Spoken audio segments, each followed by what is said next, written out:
Royal wedding anniversaries that end in divorce are not supposed to be marked at all.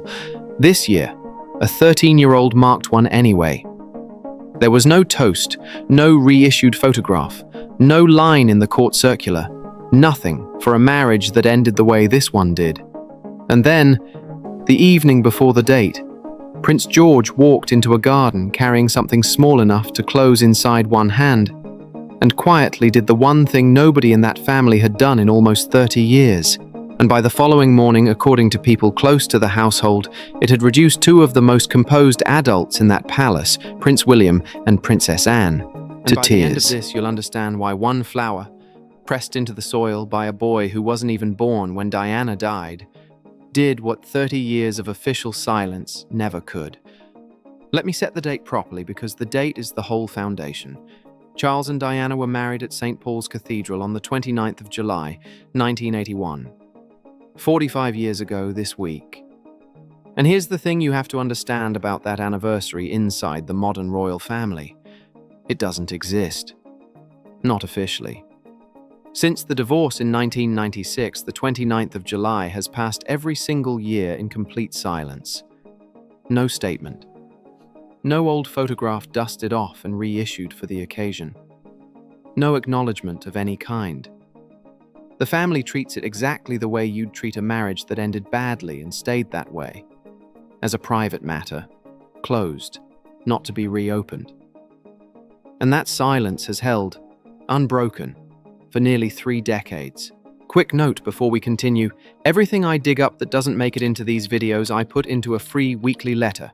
Join more than 10,000 royal insiders at crownletter.com. The link is in the pinned comment below.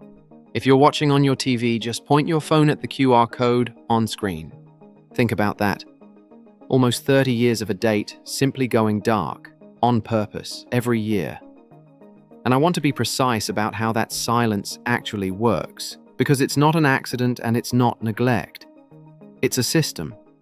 The palace has a very specific machinery for deciding which parts of its own history get remembered and which get quietly allowed to die.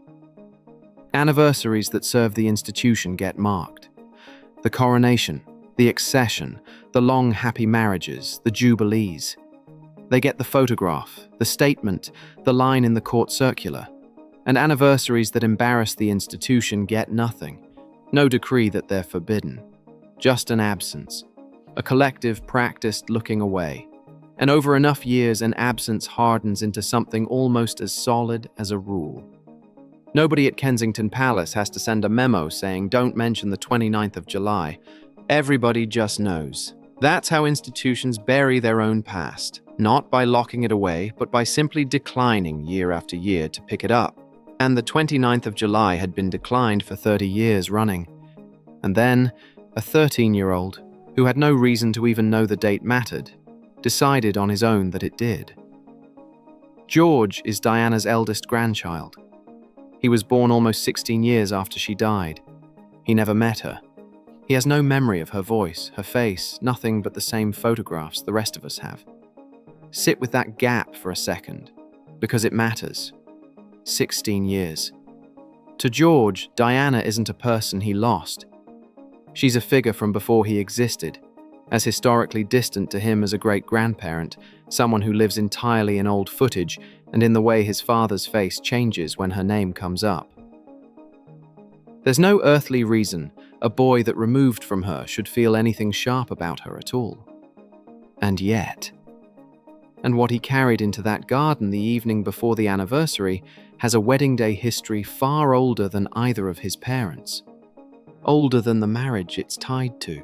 So before we get to what he did, and to what it did to William and Anne, you have to understand what that small green thing in his hand actually was.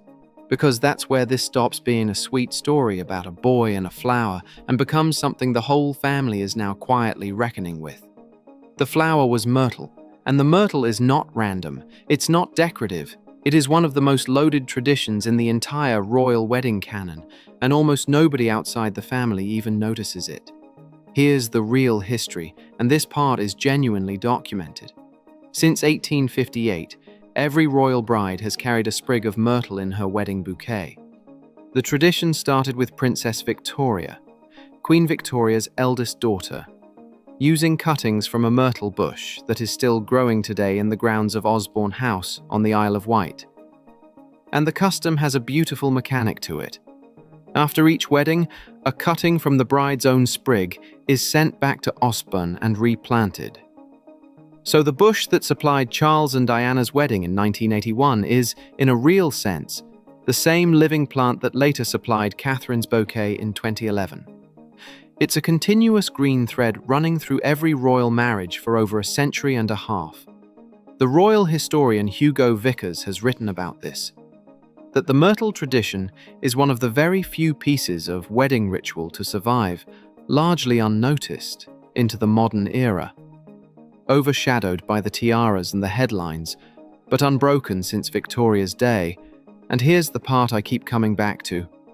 Unbroken regardless of how any individual marriage actually turned out. Diana carried a sprig of that myrtle in 1981. The marriage failed. The myrtle tradition didn't care.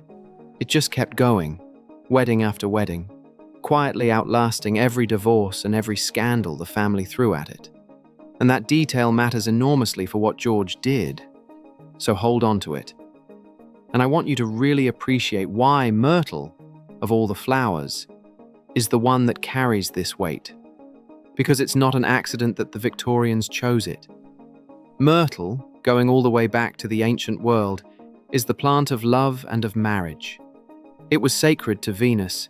It turns up in wedding rites across centuries and cultures, and it's an evergreen. Which is exactly the point. It doesn't die back in winter, it stays green. So when Queen Victoria's family started planting it, and replanting it, and carrying it bride to bride, they weren't just picking a pretty sprig.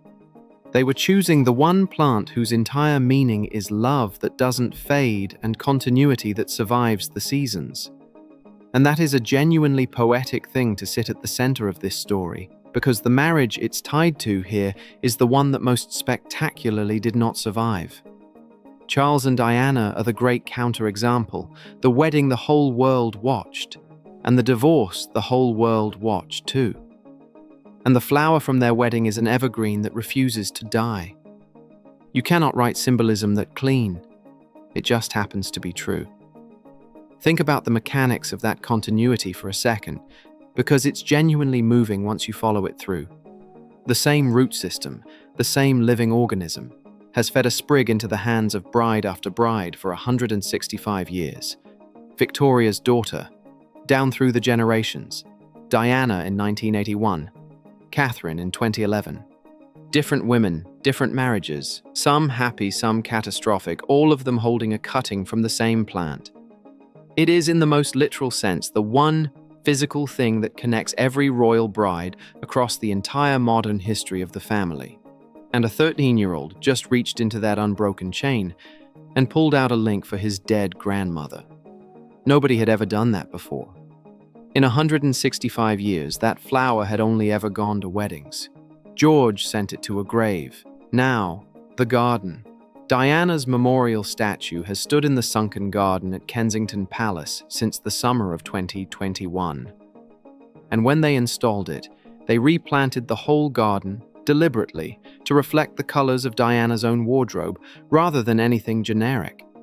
It's a thoughtful personal space. But here's the thing, and it's the gap at the center of this entire story. That garden has no connection to the myrtle tradition. None.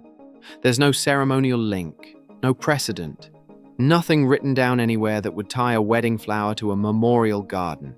The myrtle belongs to weddings, the statue belongs to mourning. And for 5 years, those two things sat in completely separate worlds, inside the same palace. That's the gap. And a 13-year-old is the one who closed it. And I think that gap is worth staring at a moment longer, because it's not just an oversight. It's a perfect little map of how the family actually feels about Diana. On one side of the palace, the joyful ritual, the myrtle, the weddings, the continuity, the parts of the story the institution is happy to celebrate. On the other side, the memorial, the grief, the ending nobody wants to discuss. And the family had kept those two things carefully, deliberately apart because bringing them together means admitting the thing they've spent 30 years not admitting, that the woman in the memorial garden was once the bride carrying the myrtle, that the celebration and the tragedy are the same person. Adults find that unbearable, so they keep the two rooms separate and never walk between them. It took a child, who didn't know the rooms were supposed to stay separate, to carry the flower from one to the other and quietly put them back together. So how does a sprig of wedding myrtle end up in the hands of a 13-year-old? 3 days before an anniversary nobody was supposed to mark. There's no official confirmation of the exact chain of events. I want to be upfront about that. But according to Hello Magazine, which first reported the detail, the myrtle didn't even come from Osborne House.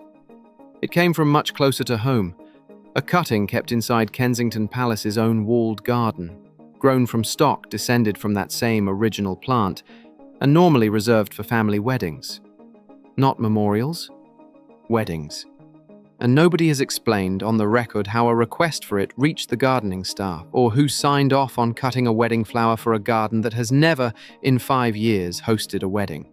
But the request came. And it was granted. And I want to linger on that because it's the quiet little mystery at the heart of this whole thing, and it's the kind of detail I can't help pulling at. Somebody in that walled garden was asked to cut a wedding flower for a memorial.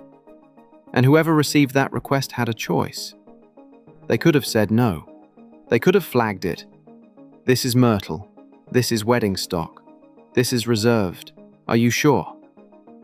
They could have kicked it up the chain to a private secretary, the way palace staff are trained to do with anything unusual, and instead somebody quietly said yes, and cut it, and handed it over, and said nothing.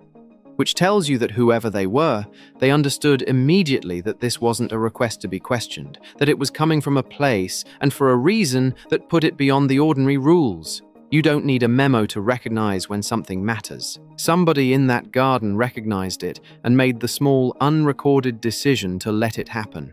And that anonymous yes is the first quiet act of complicity in a story that turns out to be full of them. A whole chain of people, from a gardener to a future king to a princess to a reigning monarch, each one quietly choosing not to stop it. And this is the moment the gardening story stops being a gardening story, because a source close to the household says George's interest didn't start with the anniversary at all. It started weeks earlier. He came across a photograph of his grandmother on her wedding day, and he asked his father a simple question: what was she holding? Just a boy looking at an old picture, asking about the thing in his grandmother's hands. And William, according to that same account, didn't just answer him. He arranged it. Himself. No equerry, no private secretary, no press office. The heir to the throne quietly made sure his son could have a sprig of that same myrtle, from that same lineage. And I want you to sit with what that actually is, because it's easy to skate past. That was the future king, acting entirely on his own initiative, without telling a single person paid to manage the family's image, putting the first crack in almost 30 years of official silence about his own parents' marriage. He didn't announce it. He didn't clear it. He just did it for his son. And to understand why that's such a big deal, you have to understand William's whole relationship to his mother's memory, because it's the emotional engine underneath everything he does. This is a man who was 15 years old when Diana died. 15. And he had to walk behind her coffin, on foot, through the streets of London, with the entire planet watching, and hold himself together while he did it, because that's what the institution required of him. A boy performing composure at his own mother's funeral. And a thing like that does not heal over and vanish. It stays. It becomes the quiet architecture of the man. And ever since, William has been fiercely, almost silently protective of how Diana is remembered, not through grand public tributes, but through control, through keeping her memory close and out of the machine that he has never fully trusted, the machine that he blames on some level for what happened to her. So when his own 13-year-old son looks at a photograph and asks an innocent question about a flower, William isn't just answering a kid's curiosity. He's watching the next generation reach toward the mother he lost. And I think some part of him couldn't say no to that if he tried. He arranged that myrtle quietly, off the books, because that's how he handles anything to do with her. Privately, protectively, on his own terms, away from the press office. What he didn't anticipate was what George would do with it, because here's the thing about giving a thoughtful child a piece of something sacred. You don't get to control what it becomes. And here's where I have to pause and connect something, because if you saw my last video, this is going to land differently for you. Last week I covered how Princess Anne uncovered Diana's lost emerald bracelet from Camilla's private drawer, and a lot of you in the comments said the same thing. That Anne keeps turning up as the one quietly guarding Diana's memory inside that family, long after everyone else stopped talking about her. Well, keep that in mind, because Anne is about to walk into this story too, and it is not a coincidence. There is a pattern forming here, and once you see it, you can't unsee it.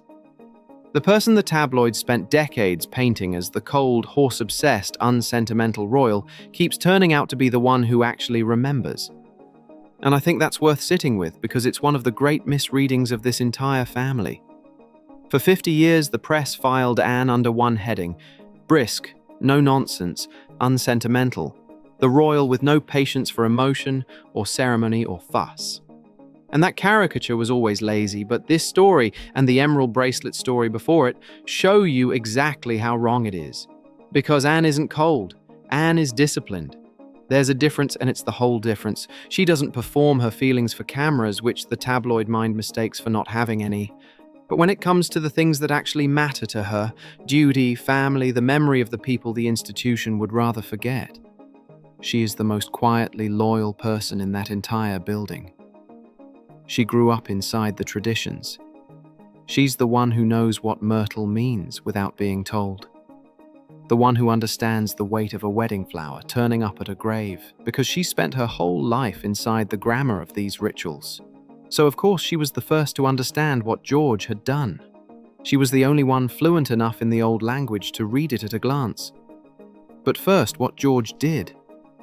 And this part has no official record. Only a witness. 2 days later, on the evening of the 28th of July, with no press notified and no photographer present, George is reported to have walked into the sunken garden with a single protection officer and knelt at the base of his grandmother's statue for less than a minute. And here's the detail that stops me every time. He did not leave the myrtle on the plinth where flowers are normally left, where they'd be seen, where they'd be photographed. He pressed it into the soil at the statue's feet. Low, down where a visitor the next morning would have to know exactly where to look to even find it. And then he stood, said nothing anyone recorded, and left the way he came. Think about that choice for a second. A 13-year-old, at the age when children crave to be seen, deliberately hid his gesture where it would almost certainly go unnoticed. He didn't do it for a camera. He didn't do it for approval. He did it because he thought it should be done. And honestly, that's the most Diana thing about the whole story. The instinct to make the private gesture, not the public one. And I keep turning that choice over because think about what it would have been so easy for him to do instead. He's 13. He's the future king. He has grown up entirely inside a world where every gesture is potentially a photograph, where the family's love is constantly performed for an audience because that performance is part of the job. He could have left the myrtle on the plinth. He could have let it be seen, let it become a lovely image, a tribute the palace could have quietly leaked and everyone would have said, "What a sweet boy."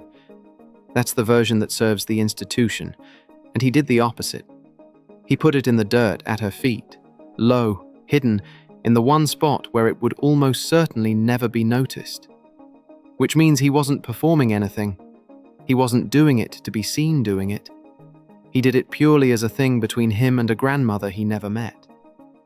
And there is something almost unbearably tender about a child, that age understanding, on instinct, that the realest gestures are the ones nobody's supposed to catch. That's not a lesson you can teach a kid. That's just who he is, and it raises a question I genuinely can't answer, and I don't think anyone can. What was going through the mind of a boy who never met this woman, standing at her statue? pressing a flower into the ground. He has no memories of her. He can't miss her the way William misses her, because you can't miss what you never had. So what is it exactly that he was feeling? Is it grief inherited second-hand, absorbed from a father who carries it everywhere? Is it something more like duty? A sense that this person is important to his family and therefore owed something? Or is it just the simple, uncomplicated instinct of a kind child who saw a gap where his grandmother should be and decided to fill it with the one meaningful thing he had? I don't know. Nobody knows, because he knelt there alone and said nothing anyone recorded. But whatever it was strong enough to make him seek out a flower with 165 years of history behind it and carry it by himself to a garden the rest of his family had been walking past in silence for years. Now, one person did know where to look, and within days, by a route nobody at the palace has ever explained, the detail reached Hello Magazine. And that's a small mystery in itself, isn't it? Because think about how tightly held this was. No press notified, no photographer. A boy and a single protection officer, at dusk, and a flower hidden low in the soil where you'd have to already know it was there to find it. This was about as private as anything gets inside that family. And yet it leaked. Not the whole story at first, just the detail, the myrtle, the spot. So somebody who knew talked. And I don't think it was malicious, for what it's worth. This isn't the kind of leak that damages anyone. If anything, it's the kind that makes the family look human in the best possible way. Which makes me suspect it came from someone who was moved by it. Someone who thought a gesture this quietly beautiful shouldn't disappear entirely into the dark. A gardener, a member of staff, someone standing close enough to see, who decided the world should know a 13-year-old had done this, even if the boy himself never wanted the credit.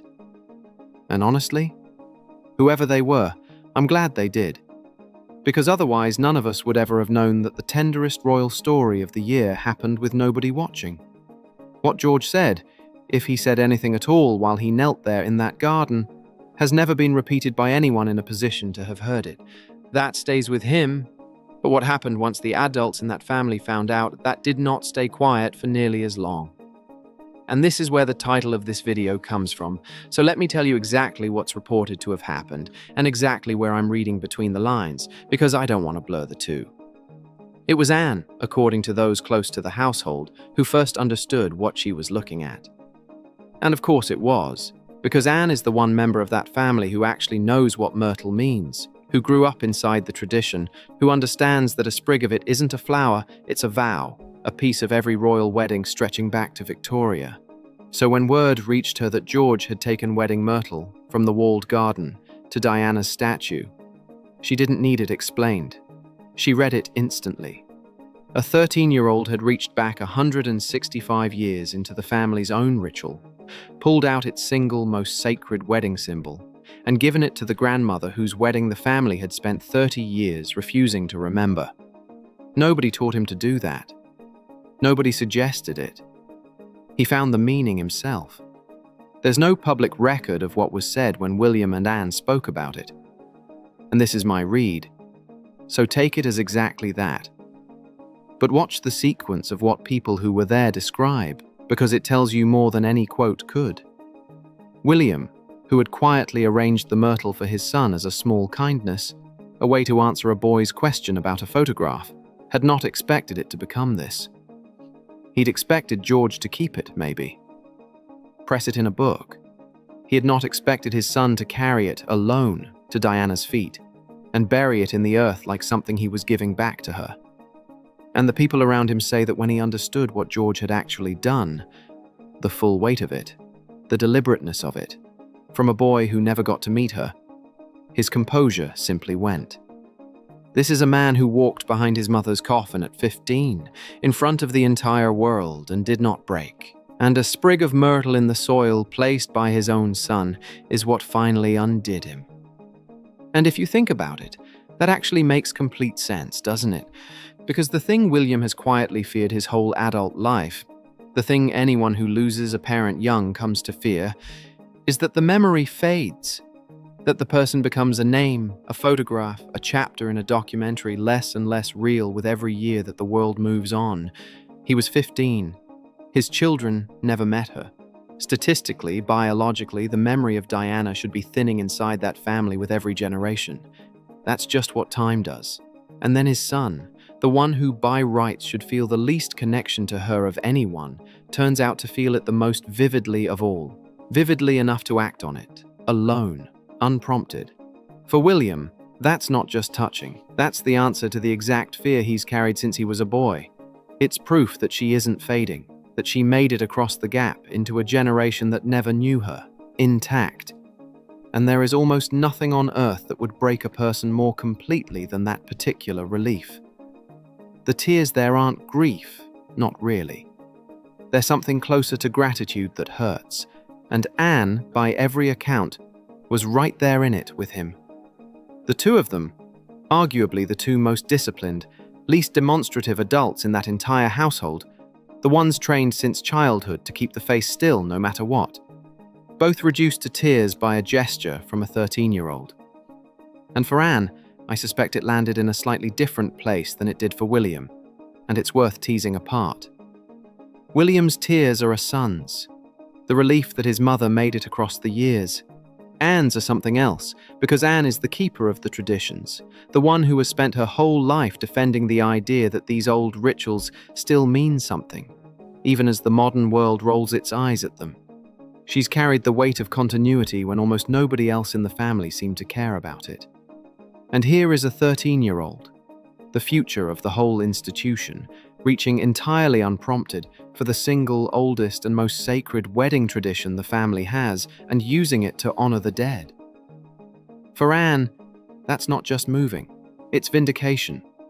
It's proof that the things she's guarded her whole life aren't dying with her generation. The tradition she thought she might be the last to truly understand just showed up, fully alive, in the hands of a boy 3 generations down. If you've given your life to keeping a flame lit, watching a child pick it up on his own would break you too.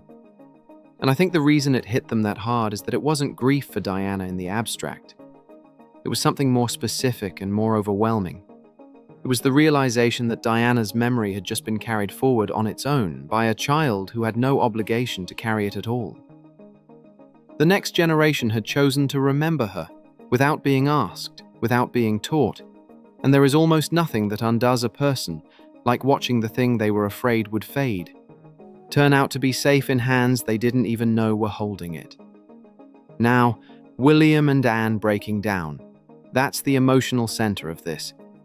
But what Charles did the next morning is, in its own restrained way, just as much of a revelation, and this part is reported more concretely.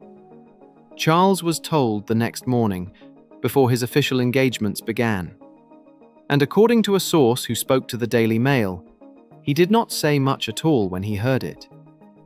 He asked one question, about exactly where at the statue's base the myrtle had been left.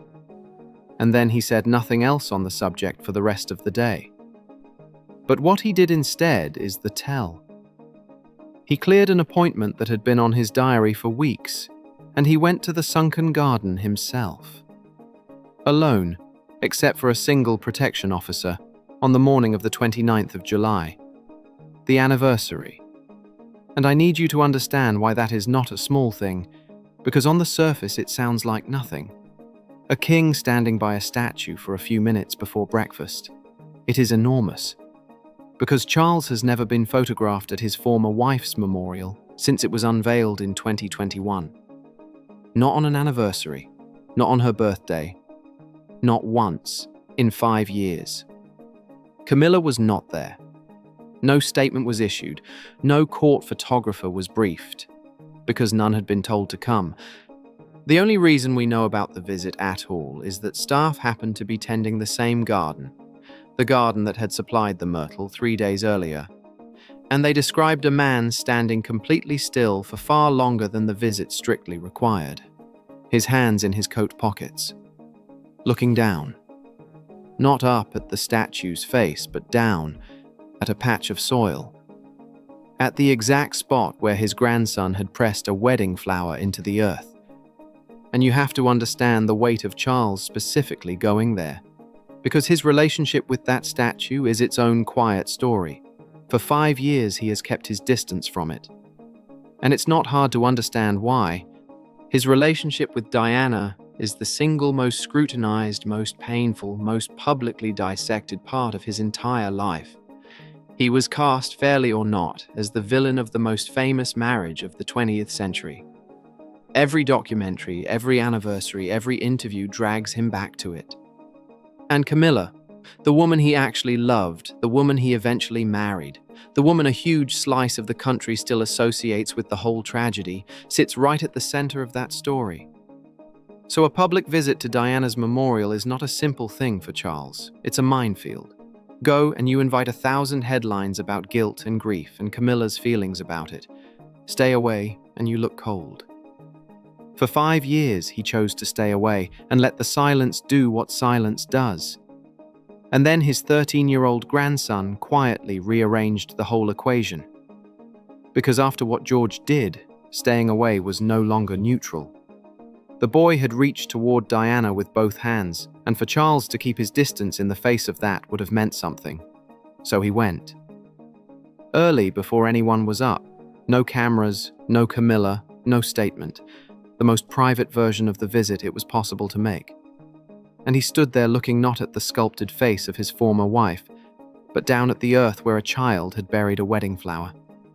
And I'd give almost anything to know what he said, or thought in those minutes, because that's a man standing over the intersection of the 2 great loves and the 2 great wounds of his life, put there not by any decision of his own, but by a grandson who simply thought his grandmother deserved to be remembered. And that right there is the whole thing, isn't it? That's a marriage the palace spent almost 30 years declining to discuss, finally getting acknowledged.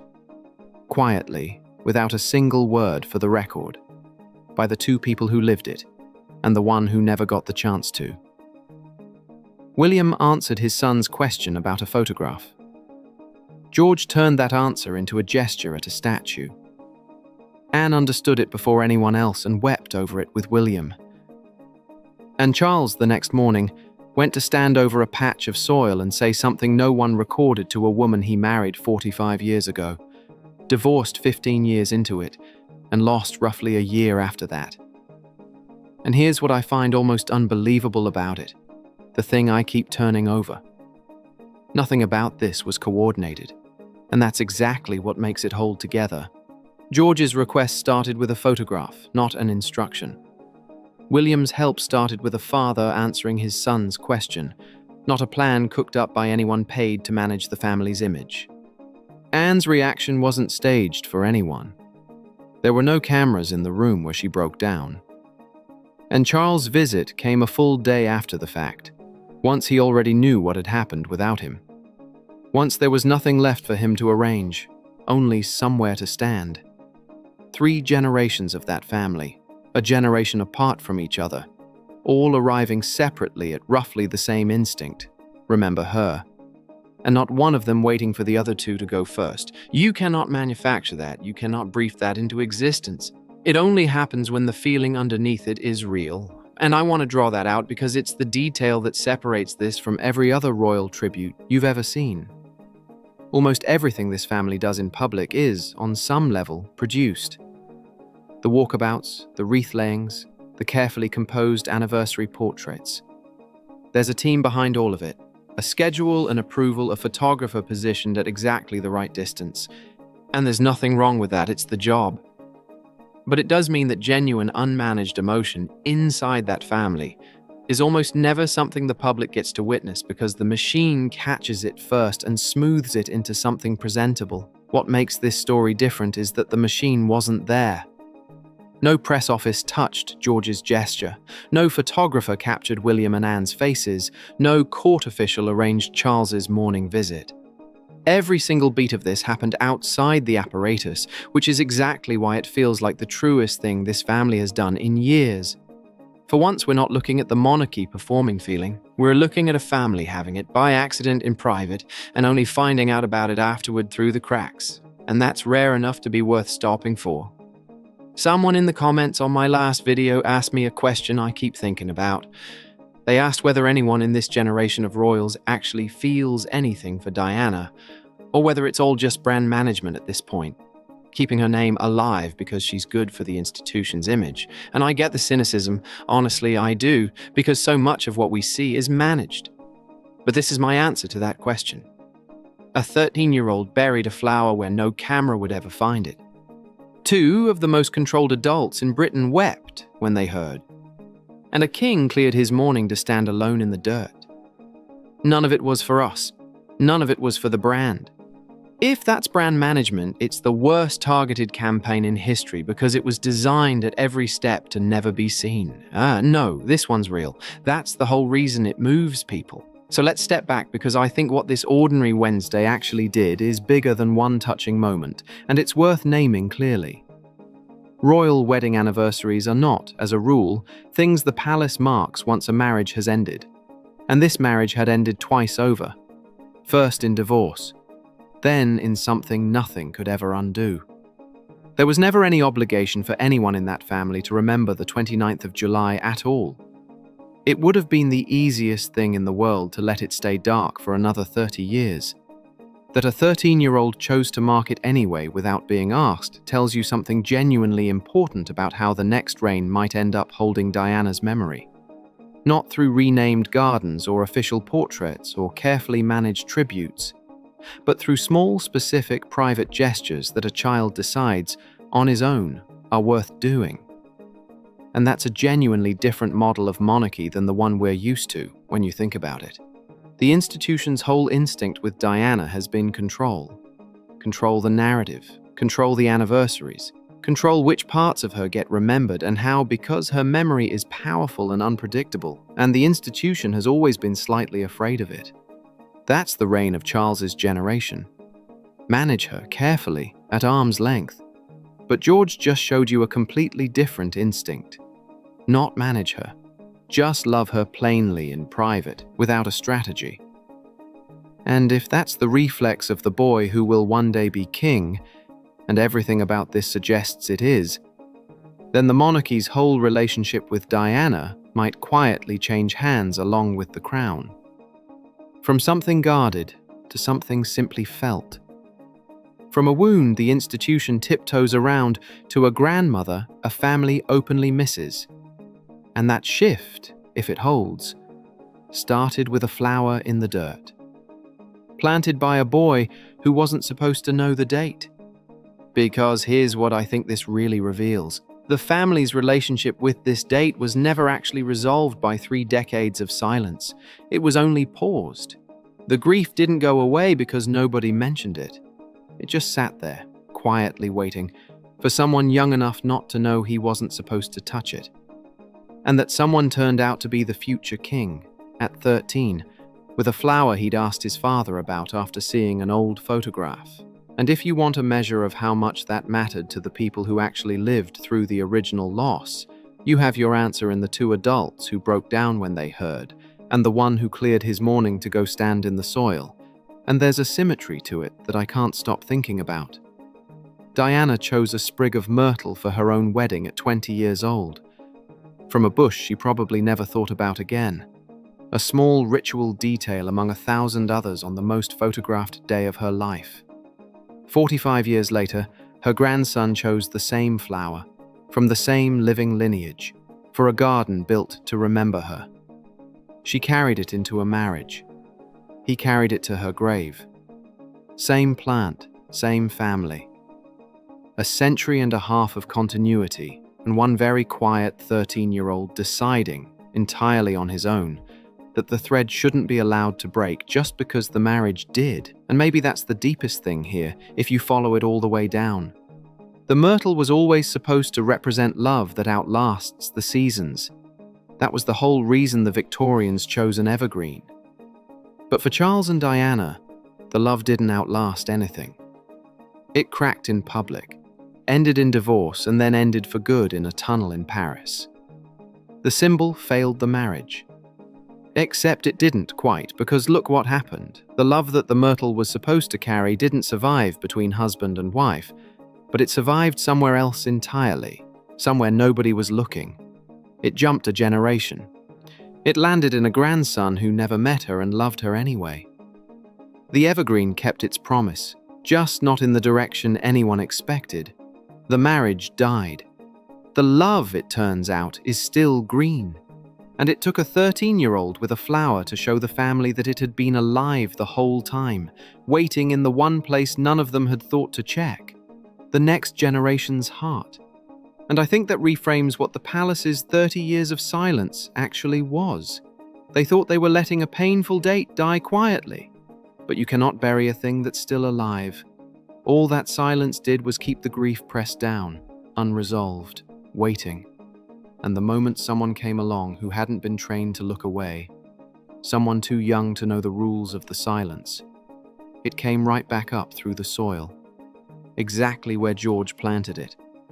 Some things don't heal because you stop mentioning them. They just wait for the right person to finally say them out loud. Or in George's case, to say them without a single word at all. So that's the story. A boy, a flower, a date nobody was supposed to remember, and two of the most guarded adults in Britain undone by all of it. And I'll leave you with the question I keep circling back to. The palace has spent 30 years treating the 29th of July as a wound to be left alone. George just treated it as a day worth honoring. So which version wins now? The institution's silence, or the instinct of the boy who'll one day run the institution? Because I don't think those two things can coexist forever, and I think we just watch the next generation quietly cast its vote. Tell me what you make of it down in the comments, especially if you think I'm reading too much into a flower. And if you want to be here for the next piece of this, subscribe, because with this family, a story this quiet's almost never actually finished.